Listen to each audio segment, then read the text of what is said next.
Hello दोस्तों, एकलव्य अकादमी में आप सबका स्वागत है। जैसे कि आपको पता है, आज की वीडियो का शीर्षक है चीफ की दावत, जिसे भीष्म साहनी जी ने लिखा है। भीष्म साहनी जी का जन्म 1915 ईस्वी में हुआ था और ये उनकी बहुत ही बेहतरीन कहानी है जिसका वाचन आप अभी सुनने वाले हैं। तो कहानी की शुरुआत कुछ ऐसे होती है। आज मिस्टर सामनाथ के घर चीफ की दावत थी। सामनाथ और उनकी धर्मपत्नी को पसीना पोंछने की फुर्सत न थी। पत्नी ड्रेसिंग गाउन पहने, उलझे हुए बालों का जूड़ा बनाए, मुंह पर फैली हुई सुर्खी और पाउडर को मले और मिस्टर सामनाथ सिगरेट पर सिगरेट फूंकते हुए चीजों की फेहरिस्त हाथ में थामे एक कमरे से दूसरे कमरे में आ जा रहे थे। आखिर 5 बजते बजते तैयारी मुकम्मल होने लगी। कुर्सियां, मेज, तिपाई, नैपकिन, फूल सब बारामदे में पहुंच गए। ड्रिंक का इंतजाम बैठक में कर दिया गया। अब घर का फालतू सामान अलमारियों के पीछे और पलंगों के नीचे छिपाया जाने लगा। तभी श्यामनाथ के सामने सहसा एक अड़चन खड़ी हो गई। माँ का क्या होगा? इस बात की ओर ना उनका और ना उनकी कुशल गृहिणी का ध्यान गया था। मिस्टर सामनाथ श्रीमती की ओर घूमकर अंग्रेजी में बोले, माँ का क्या होगा? श्रीमती काम करते करते ठहर गई और थोड़ी देर तक सोचने के बाद बोली, इन्हें पिछवाड़े की इनकी सहेली के घर भेज दो। रात भर बेशक वहीं रहे, कल आ जाए। सामनाथ सिगरेट में मुंह रखे सिकुड़ी आंखों से श्रीमती के चेहरे की तरफ देखते हुए पल भर सोचते रहे। फिर सिर हिलाकर बोले, नहीं, मैं नहीं चाहता कि उस बुढ़िया का आना जाना यहाँ फिर से शुरू हो। पहले ही बड़ी मुश्किल से बंद किया था। माँ से कहें कि जल्दी ही खाना खा के शाम को ही अपनी कोठरी में चली जाए। मेहमान कहीं 8 बजे आएंगे, इससे पहले ही अपने काम से निपट ले। सुझाव ठीक था, दोनों को पसंद आया। मगर फिर सहसा श्रीमती बोल उठी, जो वह सो गई और नींद में खर्राटे लेने लगी तो साथ ही तो बारामदा है जहां लोग खाना खाएंगे। तो इन्हें कह देंगे कि अंदर से दरवाजा बंद कर ले, मैं बाहर से ताला लगा दूंगा। या माँ को कह देता हूँ कि अंदर जाकर सोए नहीं, बैठी रहे। और क्या? और जो सो गई तो डिनर का क्या मालूम कब तक चले? 11-11 बजे तक तो तुम ड्रिंक ही करते रहते हो, पत्नी ने कहा। श्यामनाथ कुछ खींच उठे, हाथ झटकते हुए बोले, अच्छी भली यह भाई के पास जा रही थी, तुमने यूं ही खुद अच्छा बनने के लिए बीच में टांग अड़ा दी। वाह, तुम माँ और बेटे की बातों में मैं क्यों बुरी बनूं? तुम जानो और वह जाने। मिस्टर सामनाथ चुप रहे। यह मौका बहस का न था, समस्या का हल ढूंढने का था। उन्होंने घूमकर माँ की कोठरी की ओर देखा। कोठरी का दरवाजा बारामदे में खुलता था। बारामदे की ओर देखते हुए झट से बोले, मैंने सोच लिया है। और उन्हीं कदमों माँ की कोठरी के बाहर जा खड़े हुए। माँ दीवार के साथ एक चौकी पर बैठी दुपट्टे में मुंह सिर लपेटे माला जप रही थी। सुबह से तैयारी होती देख माँ का दिल भी धड़क रहा था। बेटे के दफ्तर का बड़ा साहब घर पर आ रहा है, सारा काम सुविधे से चल जाए। सामनाथ ने कहा, माँ, आज तुम जल्दी खा लेना, मेहमान लोग 7:30 बजे आ जाएंगे। माँ ने धीरे से मुंह पर से दुपट्टा हटाया और बेटे को देखते हुए कहा, आज मुझे खाना नहीं खाना है बेटा। तुम जानते हो, मांस मछली बने तो मैं कुछ नहीं खाती। फिर सामनाथ ने कहा, जैसे भी हो अपने काम से जल्दी निपट लेना। माँ ने कहा, अच्छा बेटा। और माँ, हम लोग पहले बैठक में बैठेंगे, उतनी देर तुम यहाँ बारामदे में बैठना। फिर जब हम यहाँ से आ जाएं तो तुम गुसल खाने के रास्ते बैठक में चली जाना। माँ अवाक बेटे का चेहरा देखने लगी। फिर से बोली, अच्छा बेटा। और माँ, आज जल्दी सो नहीं जाना, तुम्हारे खर्राटों की आवाज दूर तक जाती है। माँ लज्जित सी आवाज में बोली, क्या करूं बेटा, मेरे बस की बात नहीं है। जब से बीमारी से उठी हूं, नाक से सांस नहीं ले सकती। मिस्टर सामनाथ ने इंतजाम तो कर दिया, फिर भी उनकी उधेड़ बुन खत्म नहीं हुई। जो चीफ अचानक उधर आ निकला तो 8-10 मेहमान होंगे, देसी अफसर, उनकी स्त्रियां होंगी, कोई भी गुसल खाने की तरफ जा सकता है। क्षोभ और क्रोध में वह झुंझलाने लगे। एक कुर्सी को उठाकर बारामदे में कोठरी के बाहर रखते हुए बोले, आओ अम्मा, इस पर जरा बैठो तो। माँ माला संभालती, पल्ला ठीक करती उठी और धीरे से कुर्सी पर आकर बैठ गई। यूं नहीं माँ, टांगे ऊपर चढ़ाकर नहीं बैठते, यह खाट नहीं है। माँ ने टांगे नीचे उतार ली। और खुदा के वास्ते नंगे पांव नहीं घूमना, नहीं वह खड़ाऊ पहनकर सामने आना। किसी दिन तुम्हारी यह खड़ाऊ उठाकर मैं बाहर फेंक दूंगा। माँ चुप रही। कपड़े कौन से पहनोगी माँ? जो है वही पहनूंगी बेटा, जो कहो पहन लूं। मिस्टर सामनाथ सिगरेट मुंह में रखे, फिर अधखोली आंखों से माँ की ओर देखने लगे और माँ के कपड़ों की सोचने लगे। सामनाथ हर बात में तरतीब चाहते थे। घर का सब संचालन उनके अपने हाथ में था।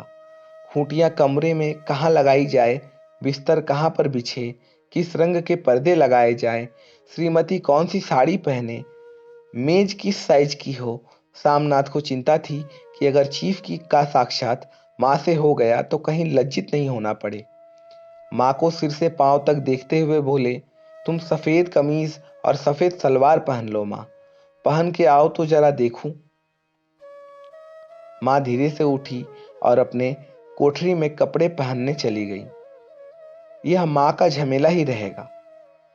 उन्होंने फिर अंग्रेजी में अपनी स्त्री से कहा, कोई ढंग की बात हो तो भी कोई कहे, अगर कहीं कोई उल्टी सीधी बात हो गई, चीफ को बुरा लगा तो सारा मजा जाता रहेगा। माँ सफेद कमीज और सफेद सलवार पहनकर बाहर निकली। छोटा सा कद, सफेद कपड़ों में लिपटा छोटा सा सूखा हुआ शरीर, धुंधली आंखें, केवल सिर के आधे झड़े हुए बाल पल्ले की ओट में छिप पाए थे। पहले से कुछ ही कम कुरूप नजर आ रही थी। चलो ठीक है, कोई चूड़िया वूड़िया हो तो वो भी पहन लो, कोई हर्ज नहीं। चूड़िया कहाँ से लाऊं बेटा, तुम तो जानते हो सब जेवर तुम्हारी पढ़ाई में बिक गए। यह वाक्य सामनाथ को तीर की तरह लगा। तिनक कर बोले, यह कौन सा राग छेड़ दिया माँ? सीधा कह दो नहीं है जेवर, बस। इससे पढ़ाई वढ़ाई का क्या ताल्लुक है? जो जेवर बिका है तो कुछ बनकर ही आया हूं, नीरा लरूड़ा तो नहीं लौट आया। जितना दिया था उससे दुगना ले लेना। मेरी जीभ जल जाए बेटा, तुमसे जेवर लूंगी? मेरे मुंह से यूं ही निकल गया, जो होते तो लाखों बार पहनती। माँ ने कहा। 5:30 बज चुके थे। अभी मिस्टर सामनाथ को खुद भी नहा धोकर तैयार होना था। श्रीमती कब की कमरे में जा चुकी थी। सामनाथ जाते हुए एक बार फिर माँ को हिदायत करते गए, माँ, रोज की तरह गुमसुम बन के मत बैठी रहना। अगर साहब इधर आ निकले और कुछ बात पूछे तो ठीक तरह से बात का जवाब देना। माँ ने कहा, मैं ना पढ़ी ना लिखी बेटा, क्या बात करूंगी? तुम कह देना माँ अनपढ़ है, कुछ जानती समझती नहीं, वह नहीं पूछेगा। 7 बजते बजते माँ का दिल धक धक करने लगा। अगर चीफ सामने आ गया और उसने कुछ पूछा तो क्या जवाब देंगी? अंग्रेज को तो दूर से ही देखकर घबरा उठती थी। यह तो अमेरिकी है, ना मालूम क्या पूछे। मैं क्या कहूंगी? माँ का जी चाहा कि चुपचाप पिछवाड़े विधवा सहेली के घर चली जाए, मगर बेटे के हुक्म को कैसे टाल सकती थी। चुपचाप कुर्सी पर से टांगे लटकाए वहीं बैठी रहीं। एक कामयाब पार्टी वह है जिसमें ड्रिंक कामयाबी से चल जाए। शामनाथ की पार्टी सफलता के शिखर चूमने लगी। वार्तालाप उसी रॉ में बह रहा था जिस रॉ में गिलास भरे जा रहे थे। कोई भी रुकावट न थी, कोई अड़चन न थी। साहब को विस्की पसंद आई थी, मेम साहब को पर्दे पसंद आए थे, सोफा कवर का डिजाइन पसंद आया था, कमरे की सजावट पसंद आई थी। इससे कुछ बढ़कर क्या चाहिए? साहब तो ड्रिंक के दूसरे दौर में ही चुटकुले और कहानियां कहने लग गए थे। दफ्तर में जितना रौब रखते थे, यहाँ पर उतने ही दोस्त परवर हो गए थे और उनकी स्त्री काला गाउन पहने, गले में सफेद मोतियों का हार, सेंट और पाउडर की महक से ओत-प्रोत कमरे में बैठी सभी देसी स्त्रियों की आराधना का केंद्र बनी हुई थी। बात-बात पर हँसती, बात-बात पर सिर हिलाती और सामनाथ की स्त्री से तो ऐसे बात कर रही थी जैसे उनकी पुरानी सहेली हो। और इसी रो में पीते पिलाते 10:30 बज गए। वक्त गुजरते पता ही न चला। आखिर सब लोग अपने अपने गिलासों में से आखिरी घूंट पीकर खाना खाने के लिए उठे और बैठक से बाहर निकले। आगे आगे शामनाथ रास्ता दिखाते हुए, पीछे चीफ और उस दूसरे मेहमान। बारामदे में पहुंचते ही शामनाथ सहसा ठिठक गए। जो दृश्य उन्होंने देखा उससे उनकी टांगें लड़खड़ा गई और क्षण भर में सारा नशा हिरन होने लगा।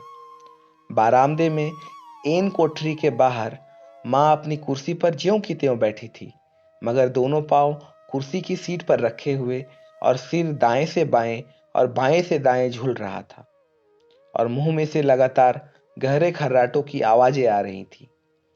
अब सिर कुछ देर के लिए टेढ़ा होकर एक तरफ को थम जाता तो खर्राटे और भी गहरे हो उठते और फिर जब झटके से नींद टूटती तो सिर फिर दाएं से बाएं झूलने लगता। पल्ला सिर पर से खिसक आया था और माँ के झरे हुए बाल आधे गंजे सिर पर अस्त व्यस्त बिखरे पड़े थे। देखते ही श्यामनाथ क्रुद्ध हो उठे।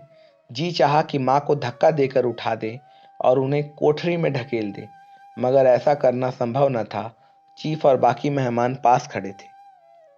माँ को देखते ही देसी अफसरों की कुछ स्त्रियां हंस दी कि इतने में चीफ ने धीरे से कहा, पुअर डियर। माँ हड़बड़ा के उठ बैठी। सामने खड़े इतने लोगों को देखकर ऐसी घबराई कि कुछ कहते ना बना। झट से पल्ला सिर पर रखती हुई खड़ी हो गई और जमीन को देखने लगी। उनके पांव लड़खड़ाने लगे और हाथों की उंगलियां थर-थर कांपने लगी। माँ, तुम जाके सो जाओ, तुम क्यों इतनी देर तक जाग रही थी? और खिसियाई हुई नजरों से सामनाथ चीफ के मुंह की ओर देखने लगे। चीफ के चेहरे पर मुस्कुराहट थी। वह वहीं खड़े खड़े बोले, नमस्ते। और इस कहानी के पर्व 1 का यही अंत होता है। आगे की कथा दूसरे पर्व में। वीडियो पसंद आया हो तो लाइक और सब्सक्राइब जरूर कर दें। धन्यवाद।